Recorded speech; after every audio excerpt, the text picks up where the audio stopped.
వైవిధ్యమానంగా శోభాయమానంగా నిర్వహిస్తున్నాం. ఈరోజు 4వ రోజు అమ్మవారు వాసవి కన్యకా పరమేశ్వరుని గాయత్రి అలంకార రూప భూషితురాలు మనందరినీ కూడా అనుగ్రహిస్తుందన్నమాట. అసలు గాయత్రి అంటే ఏమిటి? మనందరం కూడా సంధ్యావందనం అనేది చేసుకోవాలి. బ్రాహ్మణ వైశ్య క్షత్రియుడు ఆ సంధ్యావందనం చేసుకోవాలి అంటే ముందుగా యజ్ఞోపరి ప్రకారం ఉండాలి. అంటే జన్యం. ఆ జన్యము ఇప్పుడున్నటువంటి పరిస్థితులలో చాలా మేము పరిశీలిస్తే చాలా మంది ఉండడం లేదు. అంటే వారి యొక్క పర్సనల్ ఒపీనియన్స్ వల్ల. కానీ అది మన పురాణికి మనం అవమానం తెచ్చినట్టు.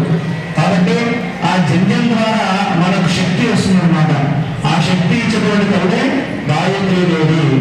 అసలు ఎవరో గాయత్రి అంటే ఒకనొక సమయంలో మన భూలోకంలో బ్రహ్మకు సంబంధించినటువంటి దేవాలయం ఎక్కడ లేదంట. అది ఒక్క చోట మాత్రమే ఉంది. అది ఎక్కడ ఉంది అంటే రాజస్థాన్ అనేటువంటి రాష్ట్రంలో పుష్కర్ అనేటువంటి క్షేత్రం, పుష్కర తీర్థం అంటాం. అక్కడ బ్రహ్మ సన్నిధి ఉందన్నమాట. ఆ యొక్క బ్రహ్మ సన్నిధి దగ్గర బ్రహ్మదేవుడు ఒక సమయంలో ఒక యాగం చేయాలని చెప్పేసి నిర్ణయించుకున్నాడంట. తలపడ్డాడు యాగానికి. ఆ యాగానికి భార్య ఎవరు? బ్రహ్మ భార్య సరస్వతి దేవి. అందుకే కూడా భార్య లేనిదే యజ్ఞానికి పనికిరాదు. అది యాగం చేయడానికి అధికారం లేదు. కాబట్టి ఆ యొక్క సరస్వతి దేవి అలంకారంలో మునిగిపోయిందన్నమాట. పాపం ఆ అలంకారంలో మునిగిపోయి చాలా ఆలస్యంగా వచ్చిందనమాట.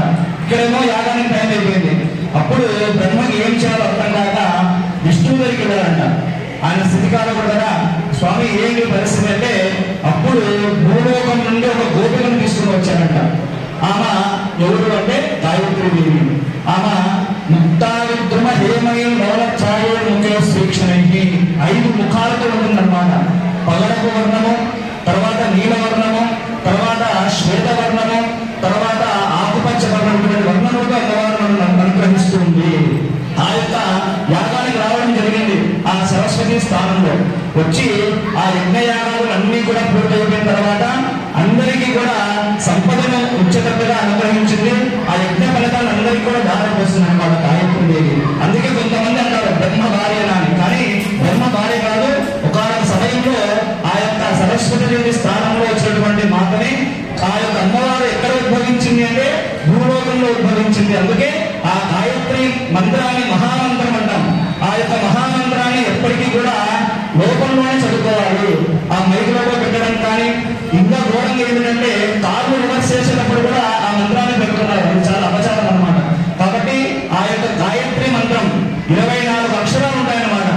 సంపూర్ణ రామాయణం, సంక్షేమ రామాయణం అంటే 24,000 శ్లోకాలు. ఆ యొక్క 24,000 శ్లోకాలలో 1000 శ్లోకాలు కలిపి ఒక అక్షరం అన్నమాట. అంతకు సమానం. ఆ 1000 శ్లోకాల యొక్క వ్యాఖ్యానమే గాయత్రి దేవి. ఆ గాయత్రి యొక్క అక్షరం వ్యాఖ్యానమే సంపూర్ణ రామాయణము.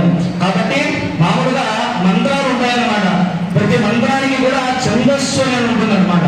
ఆ ఛందస్సుకు ఎవరు ఉంటారు అంటే ఆ యొక్క ఋషులు ఉంటారు, దైవం ఉంటారు.